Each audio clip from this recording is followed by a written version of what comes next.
스스로 무지한 인생들에게 온전히 선하시며 자비로우시며 신실하심을 드러내주시며 그 역사의 온 과정을 통해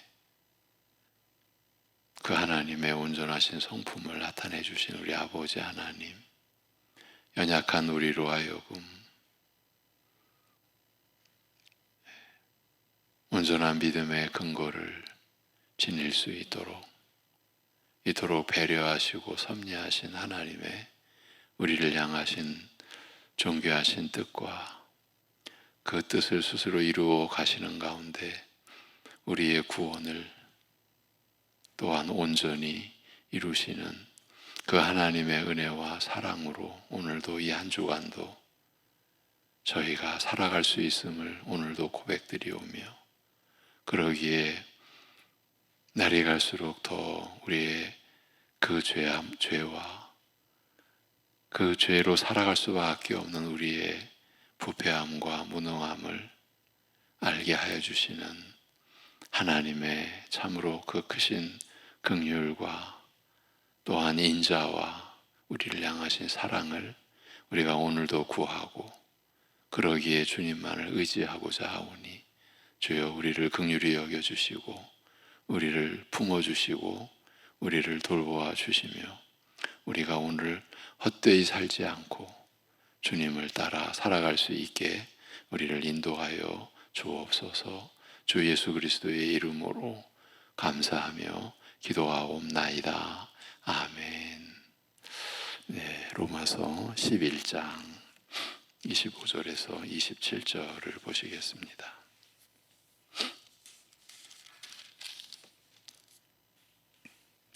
로마서 15장 25절에서 27절입니다.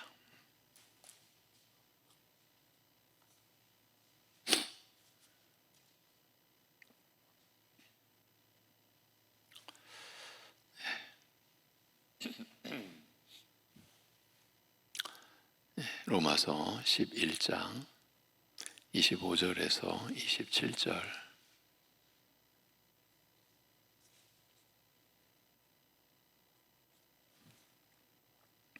같이 보시겠습니다. 형제들아, 너희가 스스로 지혜 있다 하면서 이 신비를 너희가 모르기를 내가 원하지 아니하노니, 이 신비는 이방인의 충만한 수가 들어오기까지 이스라엘의 덜어는 우둔하게 된 것이라. 그리하여 온 이스라엘이 구원을 받으리라 기록된 바, 구원자가 시온에서 오사 야곱에게서 경건하지 않은 것을 돌이키시겠고, 내가 그들의 죄를 없이 할 때에 그들에게 이루어질 내 언약이 이것이라 함과 같으니라. 아멘. 작년 10월 29일부터 지난 4월 10일까지 78회에 걸쳐 새벽 예배에서 로마서 9장부터 11장까지의 말씀을 나눴습니다. 그 내용 중에서 11장 25절부터만 다시 돌아보기로 했습니다. 본래는 33절부터 36절까지를 돌아보고자 했는데 앞에 문단만큼은 함께 살피는 것이 필요하다 싶었습니다. 오늘 본문을 제가 다시 한번 들려드립니다. 형제들아, 너희가 스스로 지혜로운 자로 여기지 않도록 이 비밀을 모르기를 원치 않노니, 이방인의 충만함이 이르기까지 이스라엘이 부분적으로 완악하여졌으며, 그리고 이와 같이 모든 이스라엘이 구원을 받으리라는 것이니, 기록된 바 시온에서 구원자가 나올 것이요 그가 야곱의 경건치 않음을 돌이킬 것이며, 이것이 내가 저희의 죄를 없이 할 때 저희와 더불어 세울 나의 언약이라 함과 같으니라. 이렇게 되어 있는데, 이 본문 첫 구절에 우리말 번역과 원문을 대조해 보면 미묘한 차이가 나타납니다. 근데 그 미묘한 차이가 그냥 넘어갈 내용이 아니어서 어쩔 수 없이 짚고 가겠습니다. 우리말로는 형제들아, 너희가 스스로 지혜 있다 하면서 이 신비를 너희가 모르기를 내가 원하지 아니하노니라고 되어 있어서 너희가 스스로 지혜에 있다라고 하면 이런 신비는 당연히 알고 있어야 하는 것 아니냐는 이해를 할 수 있게 합니다. 이런 뉘앙스를 풍기는 거죠. 너희 스스로 지혜에 있다고 하는데 이런 신비를 너희가 모를 수 있겠냐? 몰라서 되겠냐? 너희가 스스로 지혜에 있다라고 하니 이 신비를 너희가 모르기를 내가 원하지 않는다. 이 당연히 너희가 알고 있어야 한다. 이런 뉘앙스를 갖게 합니다. 그러나 원문은 형제들아 너희가 스스로 지혜로운 자로 여기지 않도록 스스로 하나님 앞에서 지혜로울 수가 있겠냐. 오히려 이렇게 너희가 스스로 지혜로운 자로 여기지 않도록 이 비밀을 모르기를 원치 않노니라고 되어 있어서 너희가 이 비밀을 알게 되면 너희 스스로 지혜로운 자로 여길 수 없게 되리라. 이런 이해를 갖게 됩니다. 이렇게 원문대로 이해하게 될 때에 뒤에 가서 본래 우리가 보기로 했던 제가 여러분과 다시 한번 나누기로 했던 하나님의 지혜와 지식과 부요함이 깊도다라고 하면서 그 누구도 하나님의 판단을 헤아리지 못할 것이며 그의 길을 찾지 못할 것이라고 하는 이 찬송의 내용이 성립이 되는 것이죠. 그런데 우리말 번역대로 이해해서 너희가 스스로 지혜에 있다고 하니 이런 신비는 당연히 알기를 원한다. 그래서 내가 설명한다라고 해놓으면 결론 부분에서의 찬송과 상충되는 것을 피할 수 없게 됩니다. 이 신비, 이 비밀은 그야말로 로마서 9장부터 11장까지의 전체 내용이라 할 수 있는데 사람으로서 그 누가 이 비밀에 접근할 수 있겠습니까? 우리가 보아온 바대로 사실은 어떤 구절은 아무리 읽어도 이게 도대체 무슨 뜻인지 구약의 역사, 그 배경을 우리가 어느 정도라도 접근하지 않으면 어떤 구절은 아예 이상한 소리, 이해할 수 없는 말로 끝나는 거 우리가 살펴왔지 않습니까? 사람으로서는 그 9장부터 11장까지에 담겨 있는 하나님의 이 비밀, 그러나 우리에게는 드러난 비밀이죠. 이것을 사람으로서는 접근할 수가 없는 거죠. 스스로 지혜 있다고 하는 사람이라고 해서 판단하고 깨달을 수 있는 내용이 절대 아니라는 것을 우리는 어렴풋이라도 그렇지만 충분히 느낄 수 있었고 깨달을 수 있었습니다. 한마디로 우리가 받은 구원과 그 은혜는 그 구원의 은혜를 받은 우리로서도 그 내용을 다 이해하거나 판단하거나 깨달을 수가 없는 것이요. 그러니까 우리가 받은 구원의 은혜가 그렇게 신비하고요.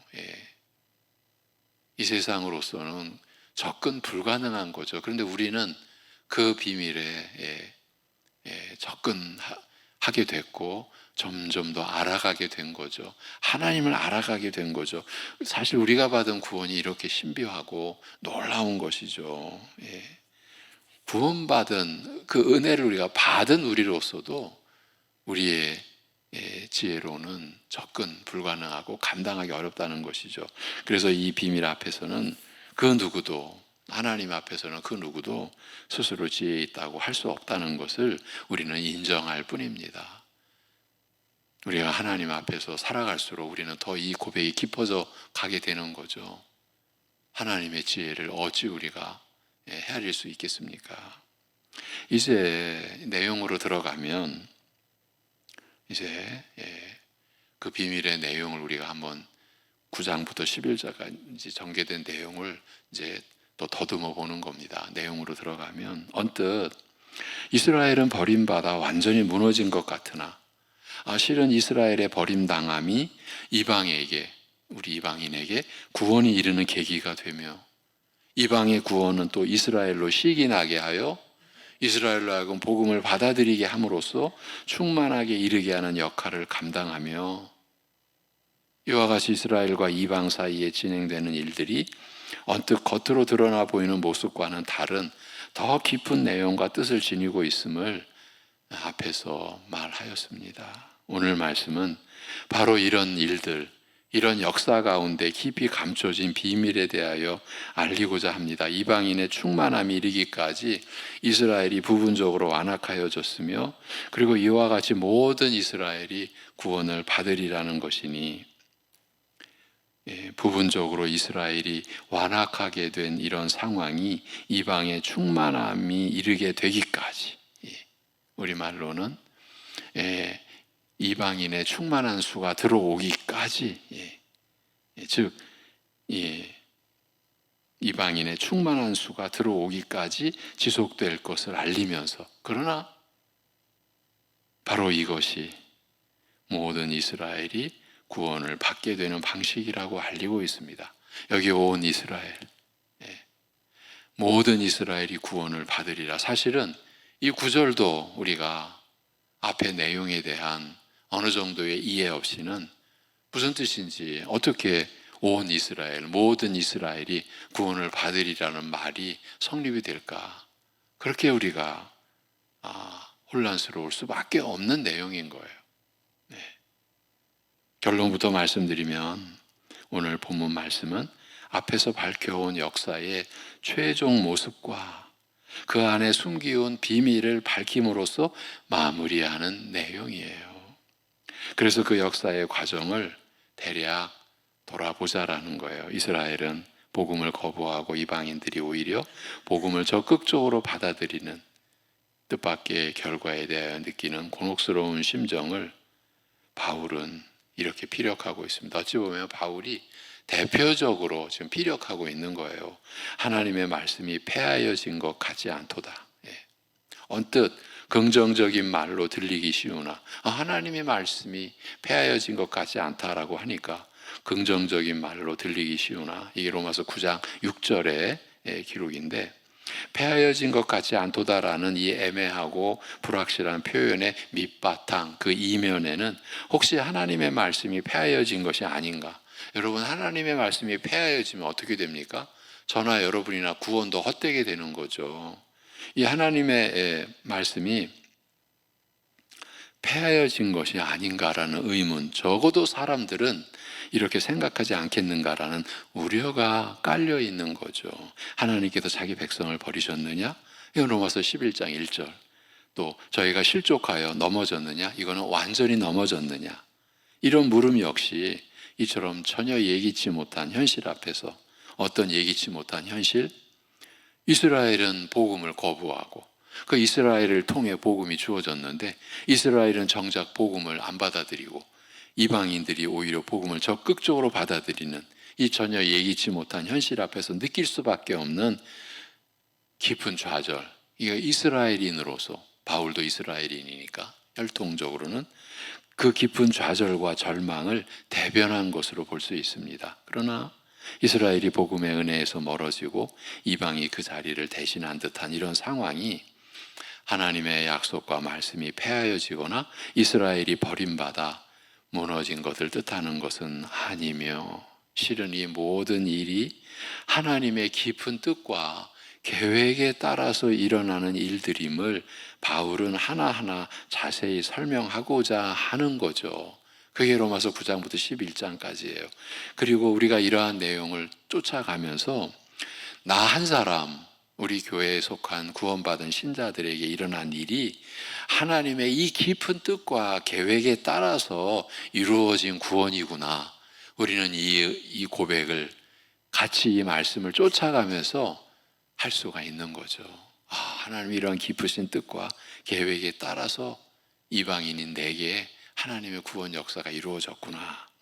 우선 이제 그 내막을 자세히 바울은 설명해 가고자 하는데, 우선 이스라엘의 본질이 혈통에 있지 않고 오직 하나님의 선택에 있는 만큼, 그러니까 여기 이스라엘이라고 할 때는 아브라함의 씨, 그러니까 하나님 나라의 약속을 이어받을 자, 하나님 나라를 기업으로 상속받을 자, 그게 이스라엘이에요. 그 이스라엘의 본질은 혈통에 있지 않고 오직 하나님의 선택에 있는 만큼 혈통적 이스라엘 중에서 택함을 받지 못한 자들이 복음을 거부하는 일은 충분히 있을 수 있는 일임을 알리고 있는 거예요.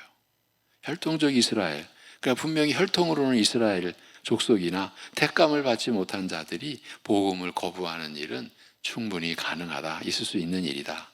더 나아가서 하나님께서는 이스라엘과 이방인을 가리지 않고 혈통을 초월하여 구원할 자를 택하여 부르시며 나머지는 완악함에 버려두신다는 기본 원칙을 천명함으로써 이방인이 이스라엘과 함께 복음의 은혜를 받아들이는 일이 본래부터 열려 있었던 것임을, 가능함을 밝힙니다. 아브라함과의 언약에서 이미 밝혀놓았지 않습니까? 내가 복이 될지라, 복의 근원이 될지라고요. 온 열방이 너로 인하여 복을 받으리라고 하시지 않았습니까? 이런 원칙에 비추어 지금의 상황, 곧 수많은 이방인이 복음을 받아들이는 반면 이스라엘의 대부분이 복음을 거부하는 현실에 대하여 설명하되, 의를 추구하지 않는 이방이 의를 얻었으니, 참 기가 막힌 거예요. 사실은 우리가 구원받은 이 내막에 들어가 보면, 의를 추구하지 않는 이방이 의를 얻었으니 곧 믿음으로 말미암는 의요, 믿음으로 말미암는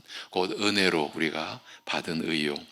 이스라엘은 의의 율법을 추구함에도 정작 율법에 이르지 못하였으며, 이처럼 실패한 이유는 믿음으로서가 아니라 마치 행함으로 말미암는 것처럼 추구하였기 때문이라고 말합니다. 오늘 우리도요, 믿음으로 주님의 은혜를 받아 주님 앞으로 나아가야지, 우리가 행한 것 가지고, 물론 지난 날은 내가 은혜로 받았다고 해도 지금은 내가 행함으로 하나님 앞에 있을 수가 없는 일이에요. 근데 우리 안에는 그런 모습이 있다라는 거예요. 그래서 이 내용이 이렇게 중요한 거예요. 끝까지 오직 믿음으로써 하나님 앞으로 나아가야죠. 그러니까 이스라엘이 실패한 이유는 믿음으로써가 아니라 마치 행함으로 말미암는 것처럼 추구하였기 때문이라고 로마서 9장 마지막과 10장 첫 부분에서 밝히고 있죠. 좀 더 자세히 설명하되, 저희가 하나님에 대하여 열심히 있으나, 얼마나 안타까운 일입니까? 열심히 있으나 하나님에 대하여, 그러나 하나님의 의를 알지 못한 탓에 인간의 무지가 이렇게 참담한 거예요. 하나님의 의를 알지 못한 탓에 자기 자신의 의를 세우고자 하나님의 의에 굴복하지 않았기 때문이라. 달리 말하면 저희의 의를 위하여 율법의 마침이 되시는 그리스도를 거부하였기 때문이라. 자기들이 하나님 앞에서 쌓았다라고 하는 그 의 때문에 율법의 마침이 되셔서 하나님의 의를 완전하게 이루시고 우리에게 베풀어 주시는 그 그리스도를, 그 하나님의 의를 우리에게 제공해 주시는 그리스도를 거부하였기 때문이라고 말하는 거예요. 믿음으로 의에 이르는 복음의 은혜에 대하여, 오직 믿음이죠. 믿음으로 의에 이르는 복음의 은혜에 대하여 하나님께서는 율법과 선지자들을 통하여 처음부터 내내 증거해 오셨으나, 그러니까 우리의 행위로 의에 이를 수 없다라는 것을 우리보다 하나님이 더 온전하게 아신 것 아니겠어요? 그러니까 오직 믿음으로 의에 이르는 복음의 은혜에 대해 하나님께서는 처음부터 율법과 선지자들을 통해서 가르쳐 주셨고 증거해 오셨으나, 이스라엘이 모두 다 이렇게 전해들은 복음에 순종한 것은 아니었습니다. 이게 다 지금 로마서 9장 10장의 내용이에요.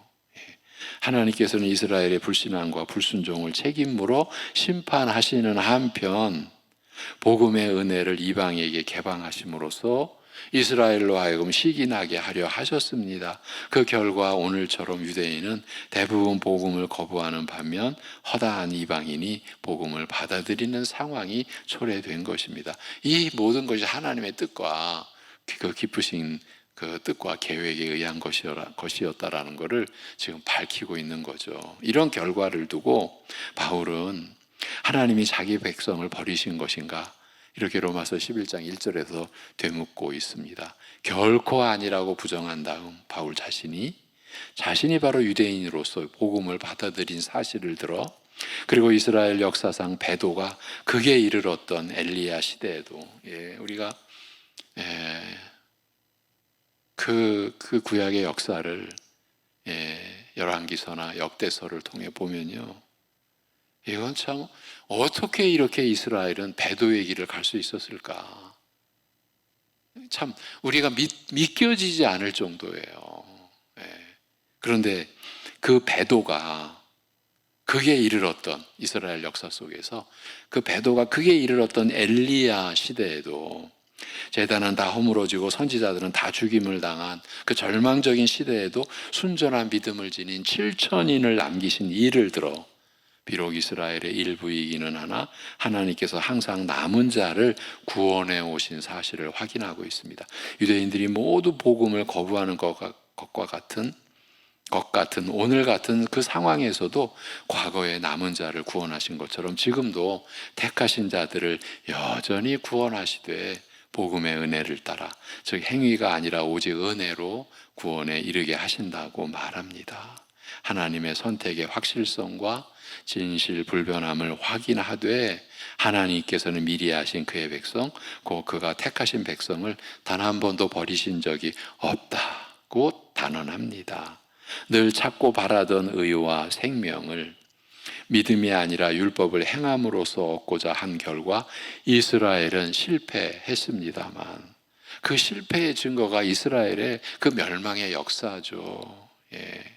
그런 중에도 택함을 받은 자들은 하나님의 긍휼과 믿음으로 그 바라고 구하던 바 의와 생명을 얻었으며, 죄와 죽음뿐인 가운데 의와 생명을 얻었으며, 나머지 사람들 곧 택함을 받지 못한 자들은 완악하여 졌다고, 강팍하여 졌다고, 그러니까 점점 더 깊은 죄 속으로 빠지며 하나님을 대적하게 됐다고 말합니다.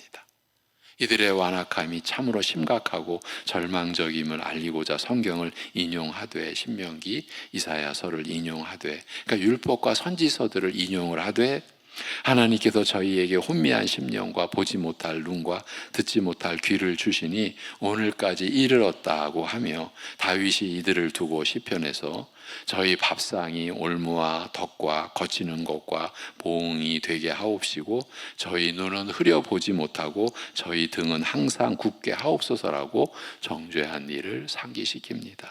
언뜻 단순하게 읽고 이해할 수 있는 듯한 이런 내용, 즉 이스라엘 역사는 하나님께서 택하신 자들을 결코 버리지 않으시고 반드시 구원하시며 나머지 택함을 받지 못한 자들은 완악함에 버려두신 역사라고 간단하게 정리한 듯한 이런 내용을 조금 주의 깊게 들여다볼 경우 결코 단순한 내용이 아니며 매우 깊고 복잡한 성격을 지니고 있음이 드러납니다. 이스라엘이 그 바라던 것에 이르지 못하였으니 이스라엘은 결국 실패하였다고 할 수 있습니다만, 그럼에도 그들 중에서 택하신 자들은 바라던 바 의와 생명을 얻었다고 하니 이들은 이스라엘의 실패에 갇히지 않고 그 실패를 넘어서는 예외적인 경우라고 할 수 있습니다. 이로써 이스라엘이 실패하였다고 한 그 말의 뜻이 단순하지 않다는 것을 짐작할 수 있습니다.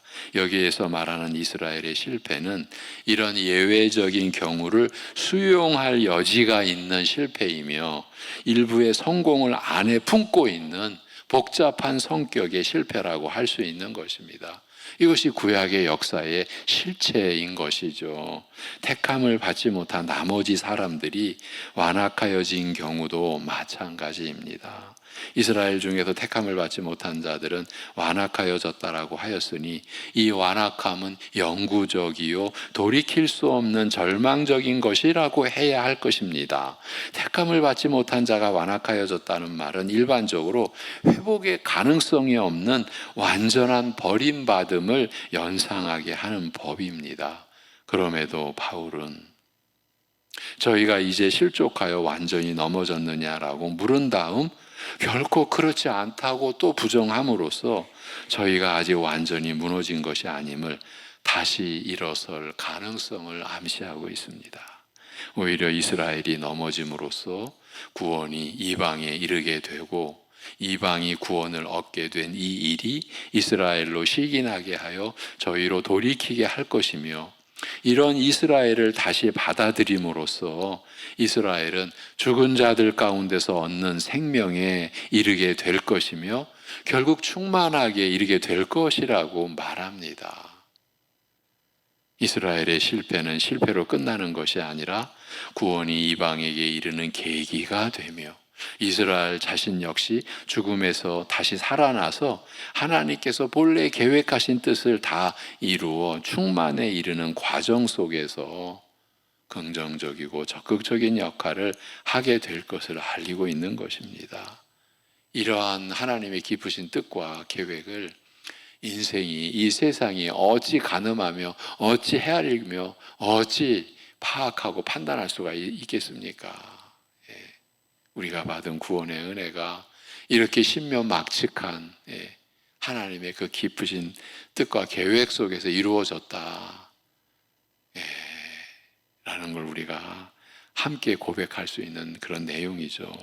여기에서 한 가지 유의해야 할 것은 하나님께서 혈통을 초월하여 이스라엘과 이방 중에서 택하신 자들을 불러 구원하시며 나머지는 완악함에 버려두신다는 이 기본 원칙과 틀만으로는 이런 일들에 대하여 우리가 지금까지 살펴온 이러한 이스라엘의 이 역사에 대하여 설명하기에 충분치 못하다 한계가 있다는 사실입니다.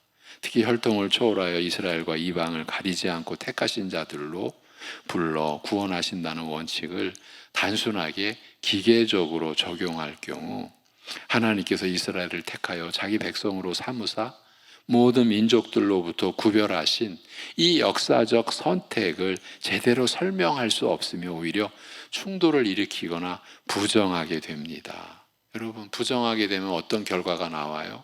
하나님의 말씀이 폐하여지는 이런 결과, 하나님의 선택과 그 선택의 진실 불변함이 이게 또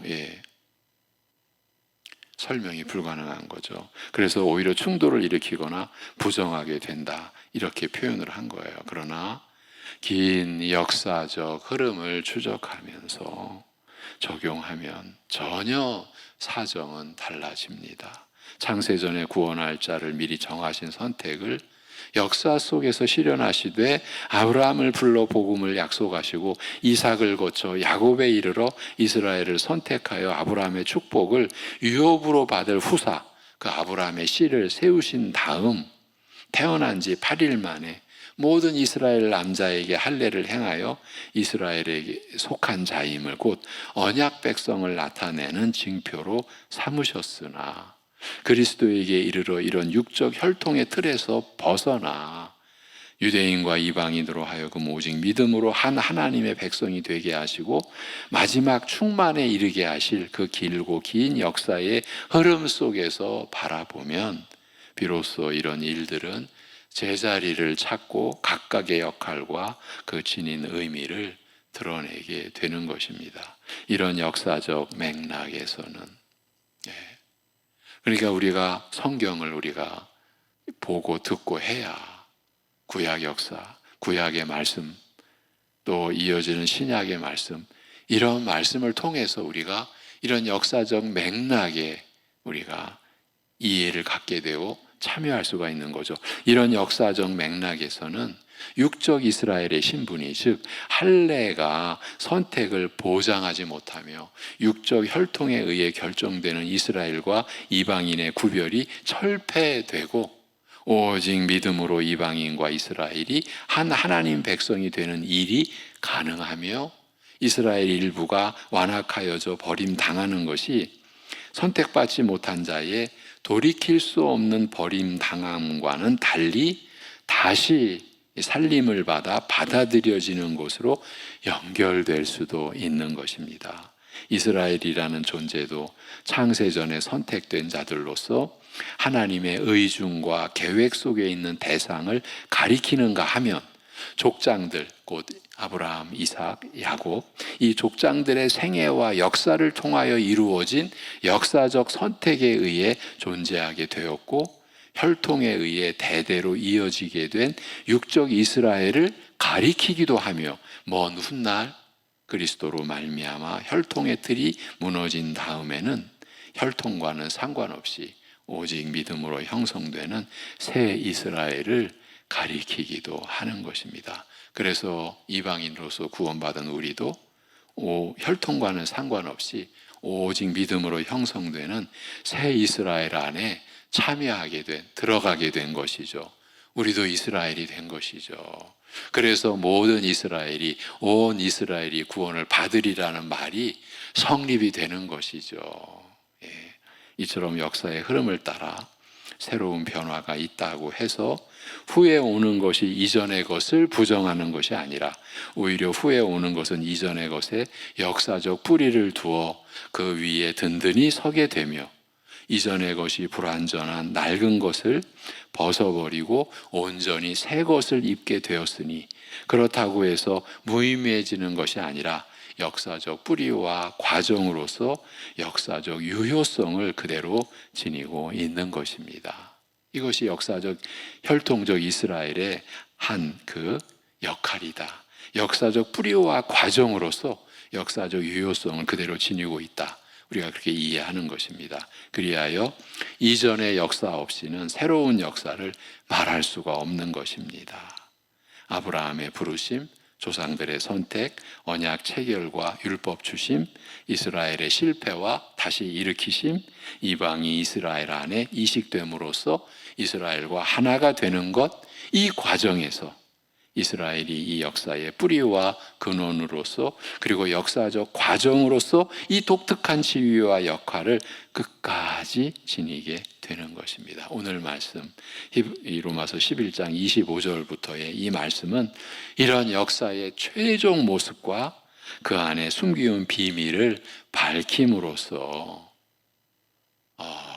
이 마무리하는 내용이다. 로마서 9장부터 진술해온 이런 하나님의 그 비밀에 속한 이런 하나님의 경륜, 하나님의 이 섭리를 마무리하는 내용이 오늘 우리가 보았던 로마서 11장 25절 이하의 말씀이다. 이런 역사의 최종 모습, 그 안에 숨기운 비밀을 밝히는 그런 내용이다. 그 설명을 오늘 드린 것입니다. 이런 내용을 우리가 며칠 동안만 좀 돌아보고자 합니다. 처음부터 말씀드렸지만 그래서 우리가 받은 구원에 담긴 하나님의 그 깊으신 뜻과 그 계획, 그 속에서 우리가 이 구원에 참여하게 됐다. 우리가 받은 구원의 이 귀함을 우리가 이러한 역사적 맥락 속에서 또 확인할 수 있다는 그런 유익도 여러분에게 첨언해 드리면서 오늘 여기서 마무리하겠습니다. 기도하겠습니다. 하나님 아버지, 참으로 우리를 향하신 하나님의 인생들로서는 이 세상의 그 어떤 것으로도 따를 수 없고 가늠할 수 없고 접근할 수 없고 못 감당할 이 죄인들을 구원하시는 택하신 이스라엘의 역사 속에서 그리고 그 택함에서 제외됐던 이방인들 속에 하나님의 이 구원의 역사가 이루어지고 나타나는 이러한 하나님의 경륜의 섭리를 우리가 하나님께서 우리에게 주어진 말씀 안에서 주신 말씀 안에서 살필 수 있게 하신 하나님의 뜻에 우리가 또 은혜로 믿음으로 접근할 수 있도록 인도해 주심을 감사합니다. 우리가 받은 은혜가 얼마나 깊고 얼마나 큰 것인지, 얼마나 놀랍고 얼마나 귀하고 신비하고 비밀스러운 것인지 오직 하나님께서 밝혀주시지 않으면 성령에 나타나시는 그 능력과 증거가 아니면 우리가 도저히 꿈에도 꿀 수 없는 상상불허한 이러한 역사를 우리로 하여금 우리의 무지를 깨워주시고 이렇게 너무나 부족하지만은 또 하나님의 은혜를 우리가 받을 수 있게 인도해 주심을 감사합니다. 이러한 말씀의 묵상과 이러한 말씀의 진리와 은혜가 우리의 믿음을 받쳐주고 우리의 믿음의 견고한 터가 되어주고 그래서 우리가 흔들리지 않는 믿음, 어떠한 시험과 어떠한 핍박과 어떠한 우리의 믿음을 깨려고 하는 그러한 역사가 이 세상 가운데서 일어난다 할지라도 흔들릴 수 없는 우리의 믿음의 견고함을, 견실함을 우리가 지니며 나아갈 수 있는 그래서 우리의 현실에서 우리가 믿음을 떠나지 않고 오직 믿음으로 하나님의 은혜를 구하며 오늘도 이 한 주간도 살아갈 때에 특별히 신음할 수밖에 없는 고통의 현장에서 뜻하지 않게 또 겪고 있는 고난과 여러 가지 어려운 상황에서도 우리를 향하신 이러한 하나님의 구원의 깊은 뜻과 계획은 조금도 변함이 없이 철회됨이 없이 오히려 더 우리의 역경 속에 더 빛을 발하고 우리의 연약함이 드러나는 그 고통 속에서 오히려 더 하나님의 그 온전하심을 의지할 수 있는 믿음이 우리 안에서 성령님으로 말미암아 역사하는 은혜를 누리며 그래서 극복해 갈 수 있는 오늘 하루하루 되게 인도하여 주시옵소서. 이 모든 것을 주께 의탁하옵고 감사드리오며 주 예수 그리스도의 이름으로 기도하옵나이다. 아멘.